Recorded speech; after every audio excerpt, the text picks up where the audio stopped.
चला गया और मजदूर बन गया। डबल इंजन सरकार की साजिश है और पहले भी 16 साल से बिहार में जो ट्रबल इंजन जो काम कर रही है, किसानों की स्थिति और दयनीय होती चली गई।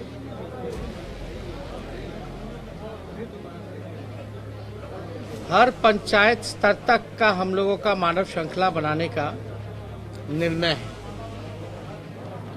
आप लोग सब लोग जान रहे हैं कि बड़ी तादाद में सभी किसान संगठन से लेकर किसान के लोगों ने जो आंदोलन छेड़ा है, राष्ट्रीय जनता दल संसद से लेकर के विधानसभा से लेकर के सड़क तक उनके साथ खड़ा रहा और आगे भी रहेगा मजबूती के साथ। सभी लोग एक मुट्ठी मिट्टी उठा करके उस दिन जो है संकल्प भी लेने का काम करेंगे। पंचायत स्तर में या गांव में जो लोग भी मानव श्रृंखला में खड़े रहेंगे। आप सब लोगों को जानकारी होगी कि राष्ट्रीय जनता दल की जब सरकार रही लालू जी के समय या राबड़ी जी के समय, जो एमएसपी रेट से भी ऊपर जाकर के किसान जो है अनाज बेचने का काम करते थे। लेकिन आज बिहार जो है, धान की स्थिति, फसलों की स्थिति देख लीजिए। अगर एमएसपी है 1850 रुपये तो उनको 700-800 रुपये में बेचना पड़ रहा है, मजबूर है। स्थिति पूरे देश में भयावह है और लगातार भाजपा की सरकार जो है देश की संपत्तियों को बिकवाने का काम कर रही है। इसी तरीके का इनका सरकार आगे चलता रहेगा तो किसान मजदूर नहीं बल्कि भिखारी बन जाएंगे पूरे देश भर के। तो इसको लेकर के हम लोग पूरी ताकत के साथ आने वाले 30 तारीख को किसानों के समर्थन में हम लोग खड़े रहेंगे। इसलिए आज की अहम भूमिका यही है। सभी लोगों की बैठक हुई और बैठक में सभी लोगों को निर्देश दिया गया है। बिहार का किसान की अलग समस्या है, एक तरफ सुखाड़ है, एक तरफ बाढ़ है। बिहार के किसान त्राहिमाम कर रहे हैं और इस मौजूदा सरकार में ना तो कोई सुनवाई होती है ना तो कोई कार्रवाई होती है।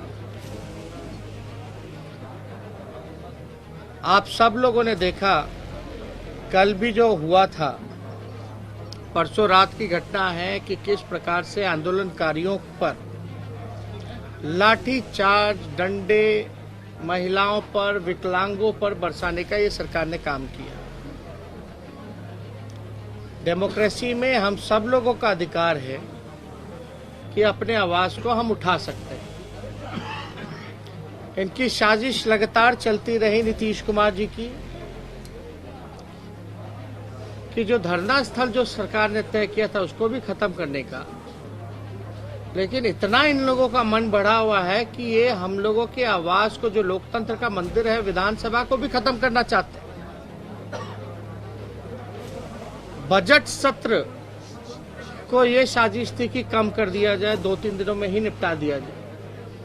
लेकिन आप सब लोगों ने के सामने जब हम लोगों ने अपनी बात को रखा तो सरकार को जो है झुकना पड़ा और बजट सत्र को लगभग 22 दिनों का सत्र करना पड़ा।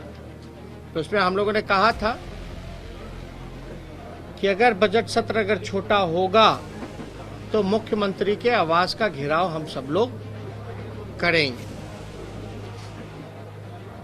तो ज्यादा कुछ हमको नहीं कहना है, लेकिन बिहार में जिस प्रकार से समस्या बढ़ती चली जा रही है, चाहे वो लॉ एंड ऑर्डर का इशू हो, चाहे वो किसानों का इशू हो, चाहे वो मजदूरों का इशू हो, चाहे वो संविदा कर्मियों का इशू हो, चाहे जीविका दीदी हो, आंगनबाड़ी हो, रसोइया हो, स्वयं सहायता समूह हो, नौजवान हो, पूरी तरीके से सरकार जो चोर दरवाजे से आई है अपनी स्वार्थ की केवल पूर्ति कर रही है, क्योंकि ये लोग सत्ता के लोभी लोग हैं। और हमारी पार्टी और हमारा गठबंधन लगातार, चाहे किसान का मसला हो, मजदूर का मसला हो, छात्रों का मसला हो, बेरोजगारों का मसला हो, संविदा कर्मियों की बात हो, स्वयं सहायता समूह की बात हो, शिक्षकों का मसला हो, या जिस प्रकार से बड़े धांधली नियुक्ति में चल रहा है, चाहे सिपाही का हो या आपका दरोगा का हो, लगातार बिना आरसीपी टैक्स के कोई काम इस बिहार में नहीं हो रहा। नियुक्ति पत्र आने के बाद भी लोगों को जो है नियुक्ति पत्र देने का काम करना था, हाई कोर्ट के ऑर्डर के बाद भी वो भी लोगों को नहीं दिया जा रहा। तो हम लोग सब लोग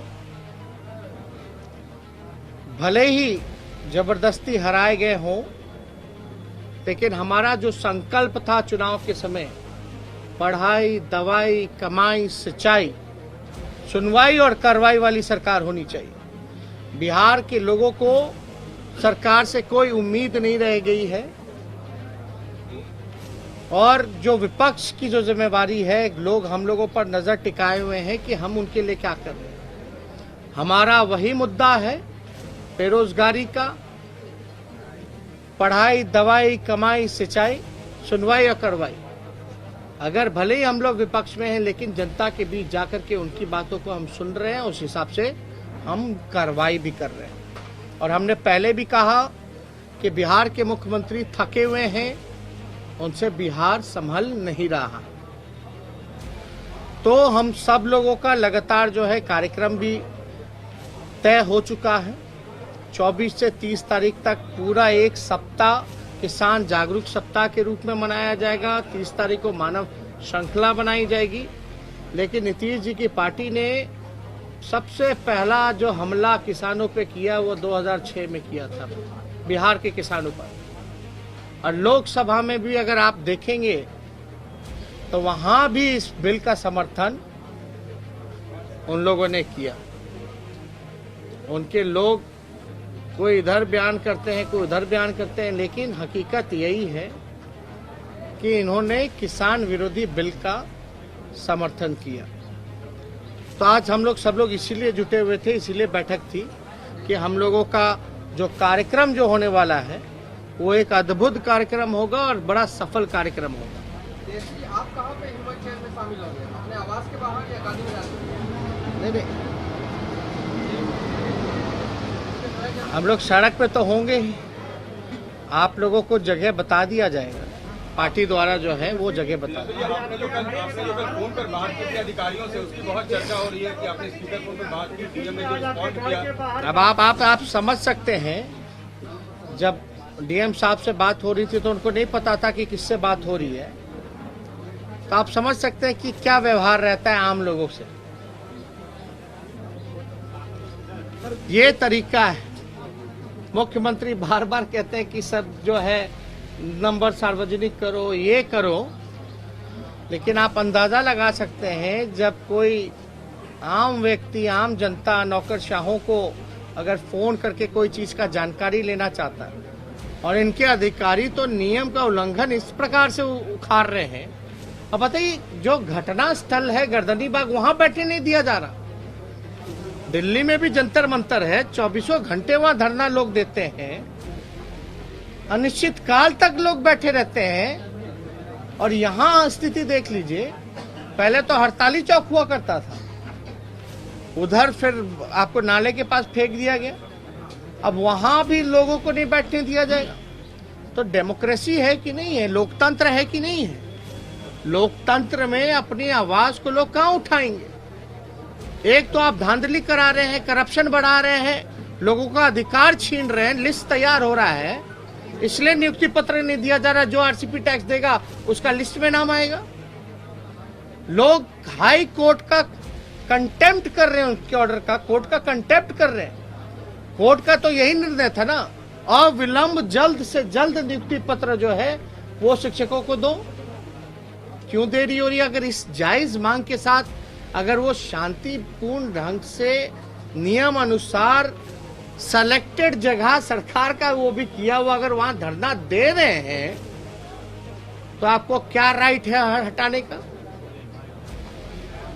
तो ऐसे मन बढ़ा हुआ है अधिकारियों का कि नियम धज्जियां संविधान सबका मखौल उड़ा रहे हैं। और क्या व्यवहार है ये किसी से छुपा नहीं है। आप हम क्या समझते नहीं समझते हैं, वो लोग तो चोर दरवाजे से आए हुए हैं, वो नहीं समझ रहे हैं क्या कौन क्या है। लेकिन एक बात समझिए, आवास के बाहर हमारे इतने सालों से हम लोग इस आवास में रह रहे हैं, इतने सालों से हम लोग आवास में रह रहे हैं, क्या कोई खतरा उत्पन्न हुआ है मुख्यमंत्री के लिए? कभी कोई दिक्कत आई है? अब लोग हमसे मिलने तक नहीं आएंगे क्या? हमारे विधायक है, विधायक दल की बैठक हो रही है, विधायक आ रहे हैं, जाहिर सी बात है अगर सरकार किसी की बात, जनता की, गरीबों की बात अगर नहीं सुनेंगे तो वो विपक्ष के पास आएंगे, तो उनको आकर के डेली हटाने का काम किया जा रहा है। अभी सूचना मिली है कि यहाँ जितने सिक्योरिटी कर्मी हैं उनका जो है लिस्ट मांगा गया है। अरे भैया, इतना तत्परता अपराधियों को पकड़ने में अगर नीतीश कुमार लगा देते, उनके अधिकारी लगा देते, हमसे क्या खतरा है? हम लोगों से क्या खतरा है? इतने साल से रह रहे, और जो सुरक्षा कर्मी अपनी ड्यूटी निभा रहा है, आप जो है उस पे आप चाहते हो कि कार्रवाई करें। आखिर कारण क्या है? आज भी नहीं, कई बार सचिवालय थाना के थाना प्रभारी बार बार आकर के जो गरीब बेबस जो लोग हैं, जिनको एक आस है, एक उम्मीद है कि यहां सुनवाई होगी, कार्रवाई होगी, उनको भगाने का काम करवा रही है ये सरकार, हटाने का काम करवा रही है ये सरकार। ये तो अद्भुत है। लगातार अपराध बढ़ता जा रहा है, लेकिन पुलिस मुख्यालय को यही खाली पेट्रोलिंग कराना है। 10 सर्कुलर रोड के आगे ही केवल पेट्रोलिंग हो रही है। कहीं कोई जिला के मुख्यालय या पटना जैसी राजधानी में कहीं कोई पेट्रोलिंग नहीं हो रही पुलिस की। कौन सा खतरा है भाई? किस बात का खतरा है? नहीं, समर्थकों को क्या परेशान करना।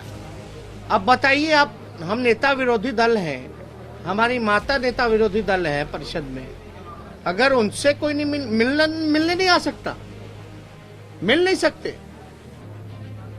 हमारा काम है लोगों से मिलना, उनके दुख सुख को जानना, सुनना। आप जो है डेली पेट्रोलिंग करा करके जो है आनंद फानंद में भगा रहे, हटा रहे। बिहार का अपराध पे तो आप कुछ नहीं कहते। क्या हुआ? रुपेश सिंह के हत्यारे पकड़े गए क्या? कौन संरक्षण दे रहा है? तो इस मसले पे तो कोई लॉ एंड ऑर्डर पे नहीं बात कर। एनसीआरबी का आंकड़ा का जिक्र करते हैं। हत्या, आपका बलात्कार के मामले में बिहार दूसरे और तीसरे नंबर का राज्य है। अपहरण के मामले में, हत्या के मामले में, बलात्कार के मामले में, इसमें कोई पुलिस का शौक नहीं। तो लगातार आप जो है आंदोलनकर्ता जो है उनको आप हटा रहे हो, वो जाएंगे कहाँ? तो इसलिए ये सरकार पूरी तरीके से जानती थी कि इनके पास कोई जवाब नहीं है, इसलिए विधानसभा क्षेत्र छोटा करना चाहते थे। भाग रहे, कब तक भागेंगे ये लोग? हम लोगों को सोचते हैं कि मौन कर दिया जाएगा। तो ये इनका तानाशाह रवैया जो है चलने वाला नहीं है। बिहार की जनता जाग चुकी है और ये अपने काम में भले ही चोर दरवाजे से कम से कम अपनी जिम्मेदारियों को तो निभाएं। कोई काम बिहार में नहीं हो रहा।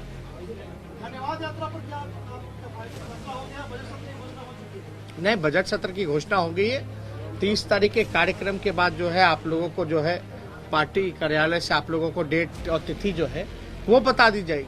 तेजस्वी जी, आप छात्रों के साथ, शिक्षकों के साथ आंदोलन कर रहे हैं, सड़क पर आंदोलन कर रहे हैं। कल भी आप इको पार्क में गए, वहाँ जो शिक्षक या व्यक्ति थे उनके साथ आप खड़े नजर आए, लेकिन सत्ता पक्ष के लोग और सरकार के लोग कह रहे हैं कि वो तेजस्वी ये जवाब दें कि जब 1990 से 2005 तक उन्होंने कितने शिक्षकों को नौकरी दी?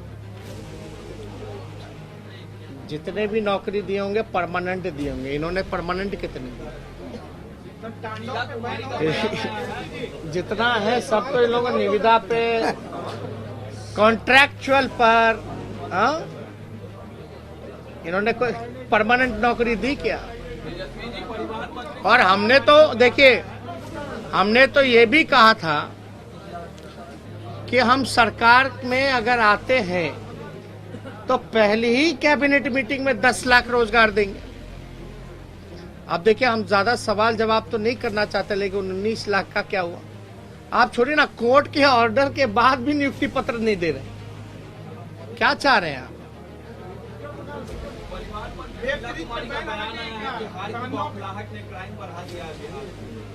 परिवहन मंत्री शीला कुमारी का बयान आया है कि हार की बौखलाहट ने क्राइम बिहार में बढ़ा दिया है।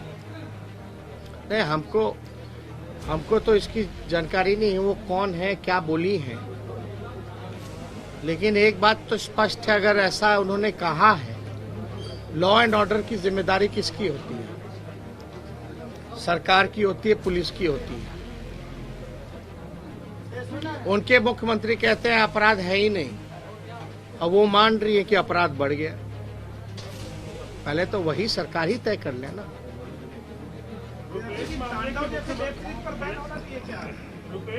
अभी सब कोई इशू नहीं है। रुपेश मामले की जो मॉनिटरिंग खुद सीएम कर रहे हैं, लेकिन फिर भी 10 दिन बीत चुके हैं, अब तो कुछ भी नहीं है। सृजन घोटाले का भी मॉनिटरिंग वही किए थे, बालिका गृह का भी वही किए थे, तो हमको ज्यादा नहीं कहना। ठीक, हो गया, ले जाओ, पता चलेगा थाना वाला तुम ही लोग को चुन चुन के डाल रहा है। अब यही रह गया है। डेमोक्रेसी है ही नहीं। हाँ।